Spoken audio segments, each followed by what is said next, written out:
예, 모두 평안하셨나요? 오늘 잔돈들 많이 갖고 오셨나 모르겠어요. 이제 처음 하는 바젤이라서 조금 걱정은 되지만 또 이렇게 경험 쌓고 그러면 또 더 좋은 이렇게 행사가 되지 않을까 싶고요. 하나님 말씀 전하겠습니다. 오늘 말도 많고 탈도 많은 성령의 은사에 대해서 두 번째 시간인데요. 오늘은 조금 짧게 설교를 하겠습니다. 그래서 눈치 없이 또 설교 길게 한다고 그럴까 봐. 이제 우리가 지난주에 말씀 본 거는 이제 그겁니다. 이제 성령 세례라고 얘기하는 게 두 가지 개념이다. 기억이 되시죠? 그러니까 하나님께서 구약에서 내내 성령을 주시겠다고 약속하셨었잖아요. 그러니까 하나님께서 약속하신 성령을 주신다는 의미에서의 성령 세례 되시죠? 근데 사도행전 보면 그 성령 사건이 5개가 나오거든요. 2장에 오순절 성령 사건, 그다음에 8장이죠. 8장에 사마리아 성령 사건, 9장에 바울 성령 사건이 나오거든요. 그리고 10장에 고넬료 성령 사건, 19장에 에베소 성령 사건. 나중에 다 말씀드릴 거예요. 근데 그런 성령 사건은 다 뭐냐면은 하나님께서 약속하신 그 성령을 믿는 자들에게 주시는 의미로서의 성령 세례입니다. 그렇죠? 그리고 이제 말씀드렸던 대로 3,000명이 예수님 믿게 되고 5,000명이 예수님 믿게 되고 그리고 믿고 죽게 나오는 자가 더 많아졌다고 그랬을 때에 어떤 외적인 현상을 중심으로 이야기하지 않고 복음을 듣고 예수님을 믿게 됐다는데 포인트를 맞춰서 이야기하고 있습니다. 그래서 사도행전에서도 성령 세례의 개념이 이제 그 의미로 보시면 좋을 것 같아요. 근데 이제 성령을 마시게 하셨다는 말은 뭔가 우리 한번 보실래요? 13절에 보면 우리가 유대인이나 헬라인이나 이제 인종을 얘기하겠죠. 종이나 자유인이나 사회적인 신분 다 한 성령으로 세례를 받아 한 몸이 되었고 또 뭐라고요? 다 한 성령을 마시게 하셨느라. 이게 마시게 하셨다는 것 말씀드리면 뭐가 딱 떠올라야 되는데 요한복음 7장에 나오죠. 그렇죠? 7장에 요한복음 7장에 한번 보겠습니다. 우리 7장 37절.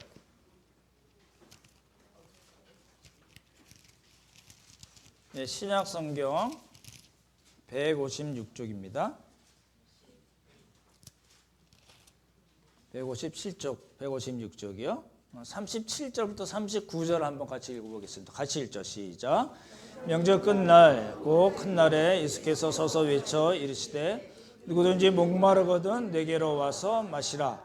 나를 믿는 자는 성경의 이름과 같이 그 배에서 생수의 강이 흘러나리라 하시니 이는 그를 믿는 자들이 받을 성령을 가리켜 말씀하신 것이라. 예수께서 아직 영광을 받지 아니하셨으므로 성령이 아직 그들에게 계시지 아니하시더라. 예수님의 가심과 성령님의 오심을 이야기하는 이야기거든요. 근데 뭐라고 말씀하셨냐면 나를 믿는 자는 뭐라고요? 성경의 이름과 같이 구약 성경에서 약속하신 것 같이 그렇죠? 성령을 받아서 그 배에서 생수의 강이 흘러나리라 이렇게 얘기되어 있어요. 4장에 보시면 요한복음 4장에 보면 예수님께서 또 생수에 대한 이야기를 사마리아 여인에게 하신 말씀이 있거든요. 그러니까 바울이 이 사건을 알았는지 몰랐는지는 모르겠는데 상통하는 의미가 있습니다. 바울이 이야기한 성령을 마시게 하셨다는 것은 구약에서 약속하신 성령님을 하나님께서 믿는 사람 모두에게 주신다라는 거고 다른 측면에서 예수님께서 말씀하신 것은 나를 믿는 자는 예수님을 믿는 자는 그 배에서 생수의 강이 흘러나리라. 그러니까 성령을 받아서 넘치고 역동적인 그런 의미로 말씀을 하신 거거든요. 그러니까 첫 번째 그래서 성령 세례의 의미는 하나님께서 구약에서 약속하신 성령님을 믿는 사람 모두에게 주셨다는 겁니다. 그렇죠? 우리가 다르게 표현하면 우리가 성령을 받았다고 표현하는 거죠. 여쭤볼게요. 여러분 성령을 받으셨나요? 예, 이제 그게 이제 첫 번째 성령 세례고, 두 번째 성령 세례는 성령님께서 주시는 세례라는 의미에서의 성령 세례입니다. 그죠? 말씀드렸잖아요. 복음을 들을 때 내가 죄인인 것이 깨달아져요. 어떤 중생의 역사죠. 교회 가면 자꾸 죄인이라고 그러니까 싫어하잖아요. 근데 뭐 방법이 없죠.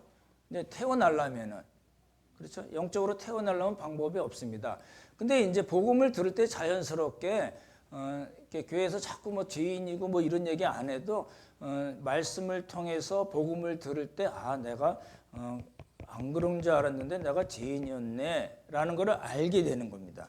성령님께서 죄를 깨닫게 하시는 거잖아요. 이게 이제 믿음이 생겨나는 거예요. 믿어지는 거예요. 전혀 그건 말도 안 되는 소리라고 생각했었는데 예수님이 2000년 전에 나를 위해서 십자가 못 박혀 돌아가시고 3일 만에 부활하셨다는 지저스 이벤트가 자연스럽게 믿어지는 겁니다. 그걸 뭐라고 그래요? 성령님의 중생의 역사. 그러면 다른 측면에서는 성령님께서 세례를 베푸신다는 그 의미는 원어적으로 말씀드리면 예수 그리스도 안으로 들어가게 하는 세례를 주시는 겁니다. 그래서 들어가게 하셔서 예수님과 연합하게 하시는, 그렇죠? 그래서 union with Christ 여러 번 말씀을 드렸고, 그뿐만 아니라 이제 고린도서 12장 14장을 하는 거니까 그뿐만 아니라 연합 중생의 역사나 그리스도 안에서 들어가게 하는 연합의 역사뿐만 아니라 그렇게 하셔서 예수 그리스도를 머리로 하는 몸의 지체가 되게 하셨습니다. 그래서 그런 모든 지체에게 뭘 주셨어요? 예, 은사를 주신 겁니다. 성령의 은사, 스피리추얼 기프트라고 말씀드렸죠. 영적인 선물을 모두에게 주셔서 어떻게 하게 하시는 거예요? 서로를 유익하게 하는 겁니다. 서로를 섬기고 빌드업 하게 하는 그 역사가 성령의 세례입니다. 그렇죠? 그러니까 이제 이거를 뭐 느껴지고 보이고 들리고 만져지고 막 떨리고 방언을 하고 이런 차원에서의 성령 세례를 바울은 이야기하고 있지 않습니다.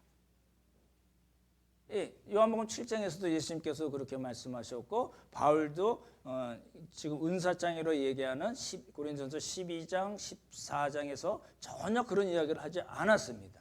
그럼 사도행전이 문제가 나는데 아까 말씀드린 5개의 사도행전에 나오는 성령 사건은 나중에 다 설명을 드릴 거예요. 거기서도 역시 동일한 이야기거든요. 그러니까 성령 세례라는 건 다른 말씀을 드리면 어떤 체험의 관점이 아니라 예수님을 나의 주, 나의 하나님, 주는 그리스도시요 살아계신 하나님의 아들이십니다라는 신앙 고백적인 차원에서의 성령 세례를 성경은 이야기하고 있다는 겁니다. 그러면 이제 그런 이제 생각이 들지만 그러면 그건 뭐지라고 생각이 드실 거예요. 그거는 나중에 설명을 드릴 거고요. 그렇죠? 이제 지난주에 말씀드린 내용이 그겁니다. 근데 이제 이게 이제 신학자들 간에도 이제 이게 뭐 벌써 오래됐죠. 오래된 싸움입니다. 이게 두 가지 관점이 있어요. 성령님의 은사에 대해서 이제 두 가지로 이야기하는 거예요. 이제 복음주의 계열에서는 말씀을 중심으로 성령께서 역사하시는 부분에 대해서 많이 이야기를 하고 저희가 은사주의라고 얘기하잖아요. 뭐 신사돈 등 여러 번 말씀드렸는데 그쪽 동네에서는 체험을 중심으로 얘기하는 거예요. 그러니까 이제 신학적인 관점은 두 개예요. 체험을 중심으로 이야기하는 걸까 아니면 말씀을 중심으로 이야기하는 걸까라는 이야기입니다. 이제 그 은사주의를 먼저 잠깐 말씀을 드릴게요. 이제 이런 거예요. 이제 이게 길 가다 보면 이렇게 십자가가 있고 교회 있어요. 대한예수교 장로회 뭐 이런 것도 있고 우리가 아는 이제 순복음 계열의 이런 교회들이 있잖아요. 어느 교회 들어갔더니 이제 이렇게 얘기하는 거예요. 은사주의에서는 여러분 예수님 믿습니까? 그러면 예, 아멘 그래요. 여러분 구원을 받으셨습니다. 이제 이렇게 이야기하고 그 다음에 꼭 이야기하는 게 뭐냐면 여러분이 능력 있는 삶을 살려면 능력 있는 증인의 삶을 살려면 능력 있는 성도의 삶, 열매 맺는 성도의 삶을 살려면 여러분이 반드시 성령을 체험하시고 능력을 받아야지만이 그렇게 될 수 있습니다 라고 얘기하는 겁니다. 이게 얼핏 들으면 아무 문제가 없어 보이잖아요. 근데 이제 신학적으로는 전혀 그렇지가 않습니다.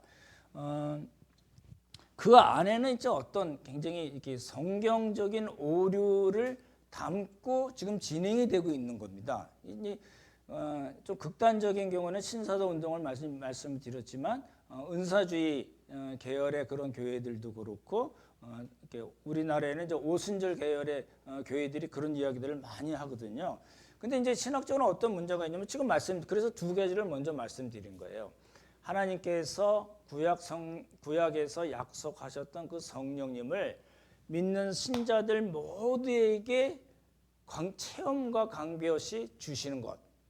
서로서의 성령 세례가 있고, 그렇죠? 중생의 역사, 예수님과 연합하게 하시는 것, 그리스도 몸의 지체가 되게 하시는 것, 그래서 은사를 주셔서 서로를 섬겨서 빌드업하게 교회를 성도를 세울 수 있게 하시는 성령님께서 주시는 의미로서의 성령 세례 두 가지를 그래서 말씀을 드린 거예요. 근데 그런 관점에서 보면 성령을 받아서 능력을 받고 주의 일을 열심히 잘합시다라는 거는 벌써 앞에 부분이 틀린 거예요. 근데 이게 잘 해결이 안 돼요.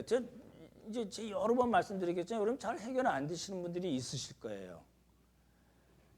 봤더니 이렇게 뜨겁게 막 기도하고 기도도 우리는 또 조용히 하잖아요. 이렇게 그 막 방언도 안 하고 어떤 교회 가면 그냥 예배 시간에 방언을 막 하고 막 달라고 막 하고 뜨겁게 하고 막 주여 하고 불 끄고 막 찬양 크게 하고 막 밴드 따다다닥 하고 이런 분위기에 있는 분들이 있잖아요. 그 자체가 나쁘다는 의미는 아니지만 그거는 사람들마다 이제 성향이 다를 수 있으니까 그렇다 하더라도 그 안에는 우리가 그래서 주여 성령을 주시옵소서 이런 거는 성경적으로 맞지 않는다는 거예요. 이미 성령 세례에 대한 두 이야기를 다 말씀을 드렸잖아요. 그러니까 성령을 받아서 능력을 받고 주의 일을 열심히 힘써서 합시다. 복음을 잘 전합시다. 말 자체는 틀려 보이지는 않지만 성경적으로 보면 그 말 자체가 벌써 전제가 틀렸다는 이야기입니다.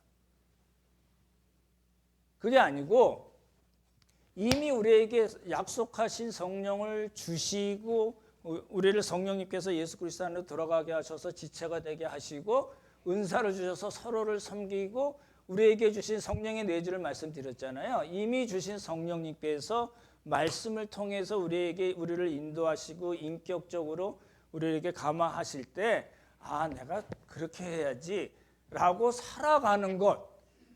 그래서 하나님께서 원하시는 뜻, 복음을 전하고 하나님 사랑하고 이웃 사랑하는 그런 일들을 자연스럽게 해나가는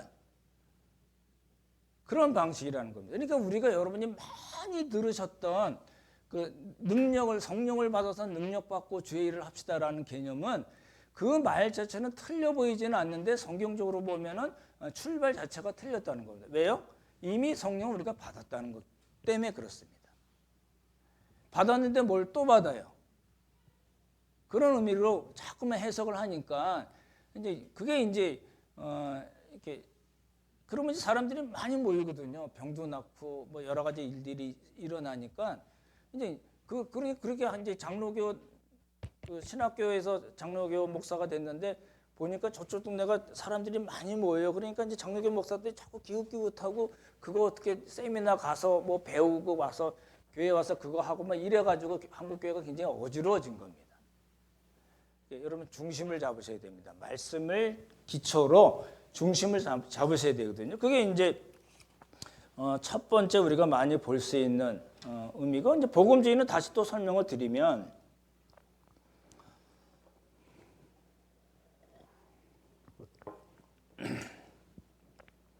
체험으로 말씀을 드리면요. 복음주의를 설명하면서 체험으로 말씀을 드려요. 갑자기 체험 아니래더니 말씀이래더니 왜 체험인가 이렇게 얘기했을 텐데 제가 말씀드리는 의미는 정말 중요하고 우리들에게 꼭 필요한 체험입니다. 어떤 체험일까요? 말씀 체험입니다. 이게 이제 정리가 안 되면은 여러분이 신앙생활을 오래 하시고 앞으로도 계속 하실 텐데 방향 잡기가 어려워질 수가 있어요. 보십시오. 말씀 우리가 듣고 읽고 묵상하고 연구하고 또 작은 교회에서 서로 이야기를 나누면서 아, 그 말씀이 그 뜻이구나라는 걸 우리가 체험하게 되는 거예요. 깨닫게 되는 거예요. 그런 의미에서의 체험입니다. 이게 이제 그럴 때 우리가 말씀을 듣고 있고 같이 서로 이야기 나누고 연구할 때 성령님께서 깨닫게 해주세요. 그럼 그런 경험이 많으실 거라고 생각이 돼요. 말씀을 통해서 하나님이 어떤 분인가를 알아가게 돼요. 그리고 우리 삶에서 일어나는 다양한 일들이 있잖아요. 왜 나한테 그런 일이 생겼지, 저런 일이 생겼지, 많은 일들이 있어요. 근데 그 일들이, 우리 삶에서 일어나는 일들이 왜 나에게 그렇게 일어났는가를 하나님의 말씀을 통해서 또 성령님께서 가르쳐 주심으로써 자꾸 깨닫게 되는 거예요. 그 당시 너무 힘들죠. 근데 그게 지나놓고 보니까 아, 그래서 그런 일이 나에게 생겼나 보다라고 말씀으로 정리를 하는 거예요. 그렇죠? 이제 그래서 이 땅에서 우리가 살 때 어떻게 살아야 되는가가 이제 방향이 조금씩 잡히는 겁니다. 그걸 뭐라고 그래요? 그걸 말씀 체험이라고 그래요. 이런 말씀 체험은 많을수록 좋아요. 다다익선이에요. 그야말로 매일매일 체험할 수 있어요. 주야 이거 안 해도 돼요. 굶고 기도 안 하셔도 돼요. 난리치지 않으셔도 돼요. 뭐 하시면 돼요? 하나님의 말씀을 피고 하나님 이 말씀이 무슨 뜻인가요? 이 말씀을 통해서 나에게 무슨 말씀을 해주시나 깨닫게 해주세요. 성령님 이 말씀을 통해서 내가 어떻게 살아야 되는지 알려주세요. 나에게 일어나는 일들이 왜 일어나는지 깨닫게 해주세요 라고 기도하면 우리가 매일매일 체험할 수 있는 거예요. 그거 하시라는 거예요. 그거 안 하고 가서 뭐 요즘은 이제 기도는 잘 안 가죠. 안 가긴 하지만 뭐 어디 가서 막 담요 뒤집어 쓰고 추운데 막 주여 하고 막 뭐 안 그래도 돼요. 하시는 분들은 하시지만 그거 한다고 하나님께서 이렇게 자동적으로 우리를 인도하시는 거 아니에요. 하나님은 항상 말씀을 통해서 인도하신다니까요. 그거 하시면 좋겠어요. 그러죠? 그래서 이제 성령님은 진리의 영이세요. 진리의 영이시기 때문에 우리의 그런 일들을 통해서 그런 노력을 통해서 조금씩 하나님을 알아가게 하시고 또 우리 행위를 통해서 예수 그리스도를 알아가게 하시고 하나님께서 기뻐하시는 그런 삶을 살 수 있도록 해주세요. 그게 정상적인 신앙 코스입니다. 이제 그렇게 이제 가야 되지 안 그러면 뭐 방언 달라고 그러고 달래서 주는 방언은 방언이 아니에요. 나중에 설명을 드릴 텐데 성령님께서 어떤 의도를 가지고 우리에게 모두에게 다 은사를 주세요. 달란다고 주는 거는 그건 선물이 아니에요. 그렇죠? 나중에 이제 12장, 14장 때 자세히 말씀을 드릴 거거든요. 그러니까 이제 조금 조심해야 될 부분들이 우리가 있다는 거죠. 정리를 하면 그겁니다. 우리는 이제 어떤 은사를 추구하고 막 은사를 달라고 그러고 성령을 받아서 능력을 받고 주의를 하자 이런 개념이 아니라 이미 우리에게 주신 성령님 그리고 그 성령님께서 우리에게 말씀을 통해서 역사하실 때 우리가 어떻게 해야 돼요? 잘 보십시오. 우리가 해야 될 부분이 뭐예요? 인격적인 반응을 해야 됩니다. 이거 해야지 어떤 뭐 특별한 스페셜한 어떤 뭐 떨리고 막 뭐가 터지고 황홀공에 빠지고 이런 쪽이 아니라는 겁니다. 이제 그런 거 좋아하시고 난 너무 그게 좋아 그러면 이제 여의도 쪽 가셔야 되죠. 그러셔야 될 방법이 없어요. 여기서 이제는 그런 일이 없을 겁니다. 이제 그러니까 어떤 신학적인 방향을 여러분들이 명확하게 할 필요가 있어요. 나중에 이제 그 사도행전 성령 사건 때도 이제 여러 번 말씀을 드릴 거예요. 제가 이게 이제 이렇게 들으시니까 제가 방언을 싫어하는 사람일까요? 아니면 해도 괜찮다고 생각하는 사람일까요? 왜 그럴까요? 방언도 하나님께서 주시는 은사입니다. 성령님께서 주시는 성령의 선물이거든요. 그렇죠?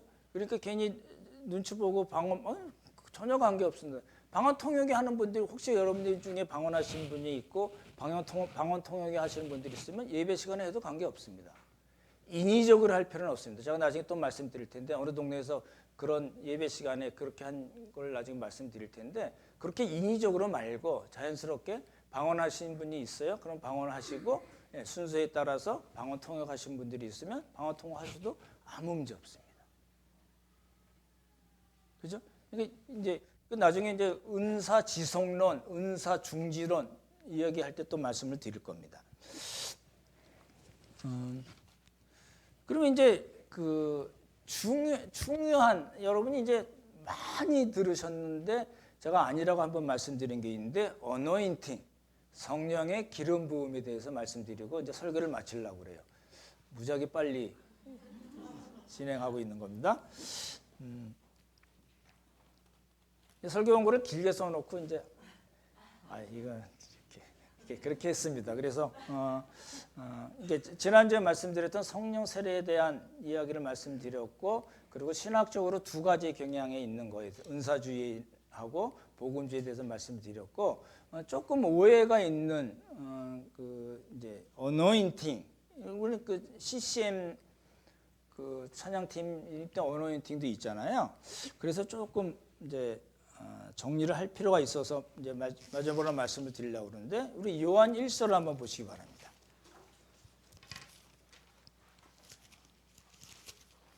요한 1서입니다. 신약성경 389쪽이네요. 예. 390쪽이네요. 예. 요한일서 2장 26절과 27절입니다. 찾으셨나요? 예, 우리 같이 읽겠습니다. 시작. 너희는 주께 받은 바 기름 부음이 너희 안에 거하시나니 아무도 너희를 가르칠 필요가 없고 오직 그의 기름 부음이 모든 것을 너희에게 가르치며 또 참되고 거짓이 없으니 너희를 가르치신 그대로 주 안에 거하라. 26절에 나오는 너희를 미혹하는 자들이라는 것은 이제 여러 번 말씀드린 영지주의자들입니다. 구원을 얻는 어떤 특별한 지식이 그노시스라고 그러는데 특별한 지식이 우리들에게 있다. 너희들이 이것을 받아야지 구원을 받는다라고 얘기한 이단입니다. 그걸 이제 염두에 두고 쓴 거예요. 그래서 너희를 미혹하는 자들에 관하여는 이렇게 이야기가 나온 거고 27절 보시면 여기 보십시오. 너희는 주께 받은 바 기름 부음이 너희 안에 거하나니 무슨 뜻일까요? 주께 받은 바 기름 부음은 뭘 의미할까요? 예, 성령님을 의미합니다. 하나님께서 구약에서 약속하셨던 그 성령님을 믿는 신자들 모두에게 주신 것. 그거를 사도 요한은 뭐라고 표현했어요? 너희가 주께 받은 바 기름 부음이 있고 그 기름 부음 성령께서 뭐라고 해요? 너희 안에 거하나니라고 돼 있어요. 그래서 주께 받은 바 기름 부음은 공동 번역에 보면은 그리스도께서 부어 주신 성령으로 번역을 해 놨어요. 그러니까 이제 여러분 여쭤볼까요? 여러분 어노인팅 기름 부음을 받으셨나요? 네, 성령을 받으셨나요? 라는 뜻이잖아요. 하나님께서 구약에서 그렇게 주시겠다고 약속하시고 예수님께서도 너희가 몇 날 못 되어 성령을 받으리라고 말씀하신 그 성령을 여러분 받으셨나요? 예, 조건이 뭐죠?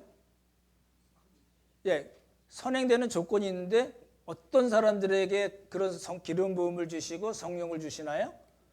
예, 믿는 사람들. 그렇죠? 내가 선택해서 결단해서 믿은 건 아니지만 복음을 듣고 내 죄가 깨달아지고 죄를 고백하고 예수님을 믿게 된 모든 사람들에게는 어떤 일이 일어나요?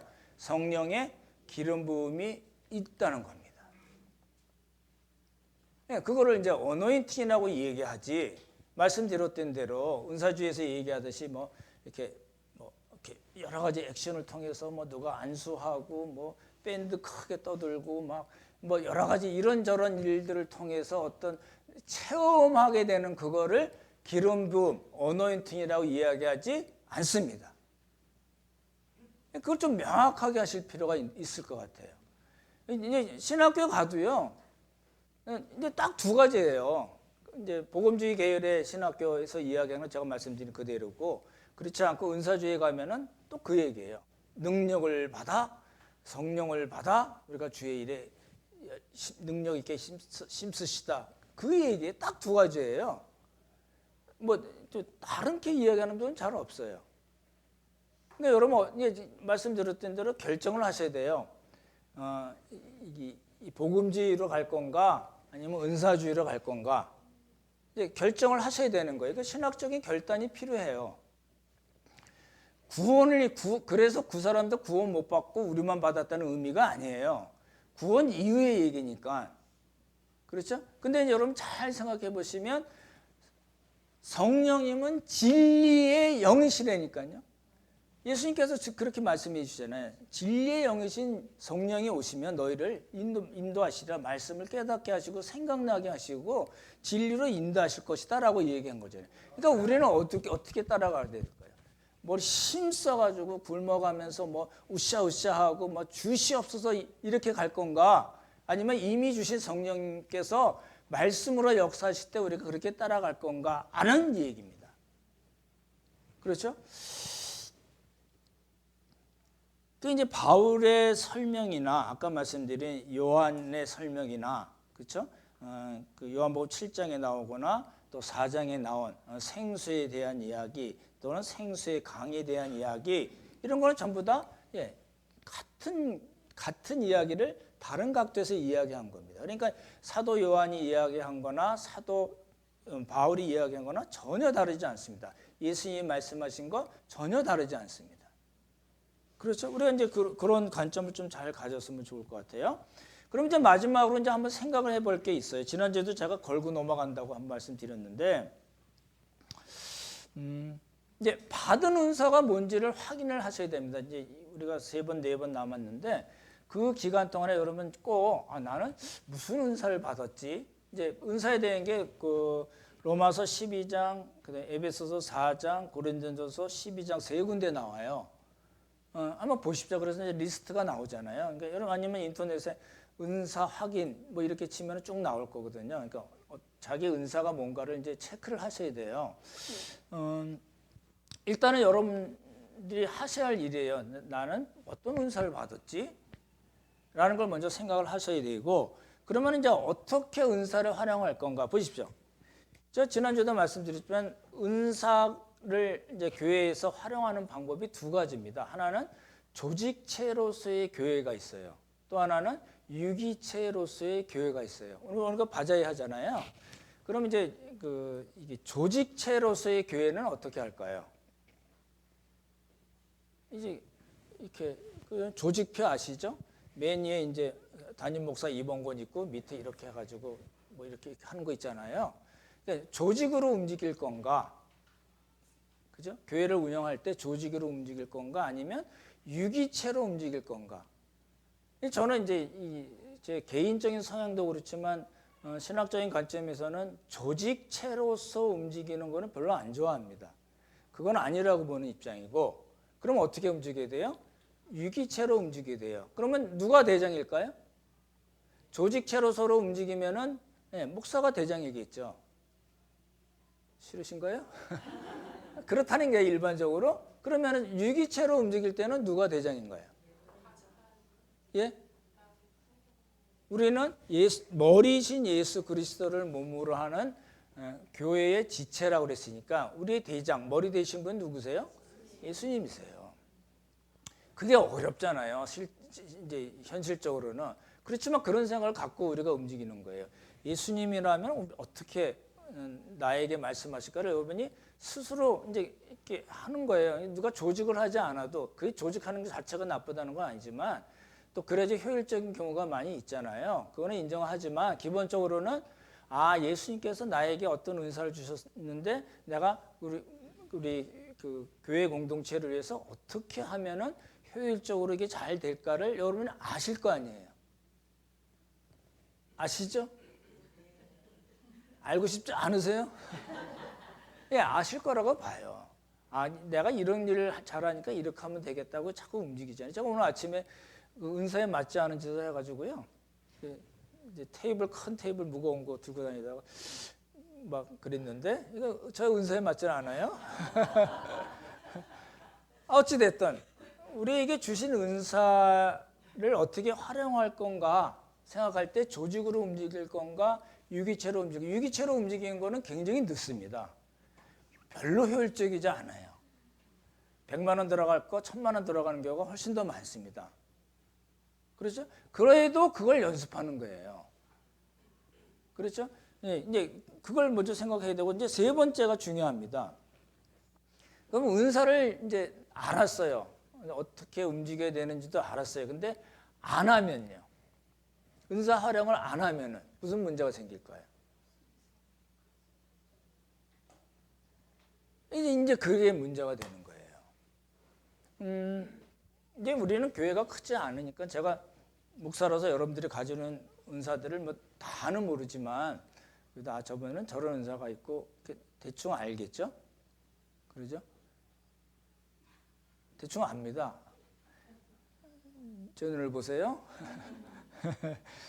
근데 이제 안 하면은 그렇게 생각을 해봤어요. 왜 안 하면은 왜 안 하게 될까를 생각해봤는데요. 첫 번째 지난주에 말씀드렸지만 이제 성격과 기질적인 게 있어요. 사람들은 다 그렇잖아요. 여러분 MBTI 많이 하시죠?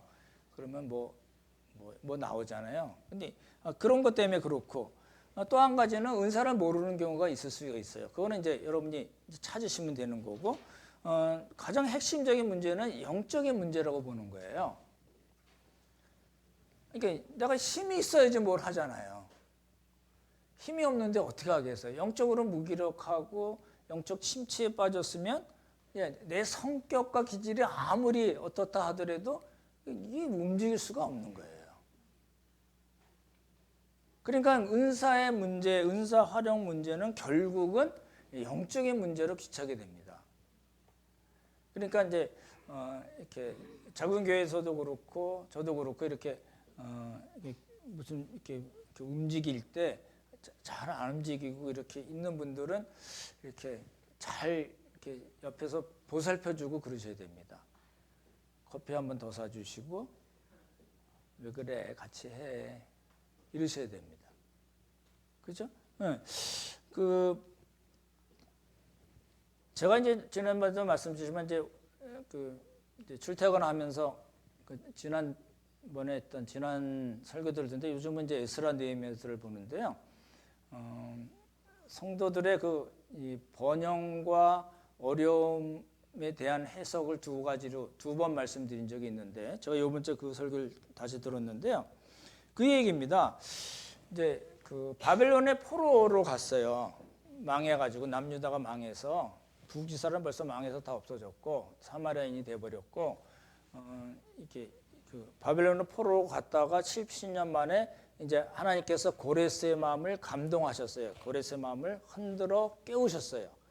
그래서 4만 명이 넘는 사람들이 1차, 2차, 3차에서 왔어요. 그래서 성전을 짓잖아요. 근데 이 사람들이 이제 제단 놓고 하나님께 제사만 한 번 드리고 아무것도 안 했어요. 몇 년 동안? 16년 동안. 그래서 하나님께서 학개와 스가랴를 보내셔서 하게 하셨어요. 근데 52일 만에 완성이 된 거거든요. 근데 이 사람들이 안 할 때 뭐라고 그랬냐면 여호와의 전을 건축할 시기가 이르지 않았습니다. 이렇게 얘기하는 거예요. 이제 학개서에 1장 2절에 나오거든요. 여호와의 전을 건축할 시기가 이르지 않았다. 얼마 지났는데요? 온 지 얼마 지났는데 16년이나 지났는데 아직 이르지 않았다라는 거예요. 그리고 이제 각각 자기의 집을 짓기 위하여 빨랐다. 이제 온 이유 자체가 성전을 건축하러 온 거예요. 고레스의 칙령도 있고 하나님께서 고레스의 마음을 흔들어 깨우시고 백성들의 마음을 또 흔들어 깨우셔서 오게 하셨어요. 오게 하셨음에도 불구하고 온 목적이 성전을 건축하는 거예요. 그러니까 돈 많이 내서 예배당 짓자는 이야기 아니에요. 그때 이야기예요. 지금 이야기 아닙니다. 그랬는데 왔는데 16년이 지났는데 아무것도 안 해요. 자기 집을 짓는 데만 빠르고 아직 성전 질 때가 안 돼서 이거는 지금 우리 고린도전서식으로 얘기하면 주신 은사를 전혀 활용하지 않은 거예요. 그래서 하나님께서 학개와 스가랴를 보내셔서 백성들의 마음을 다시 흔들어 깨우셔서 성전을 건축하게 하신 거거든요. 그거랑 우리가 같은 관점에서도 볼 수 있다는 거죠. 그러니까 어떤 성격이나 기질의 문제는 아니에요. 은사 활용은.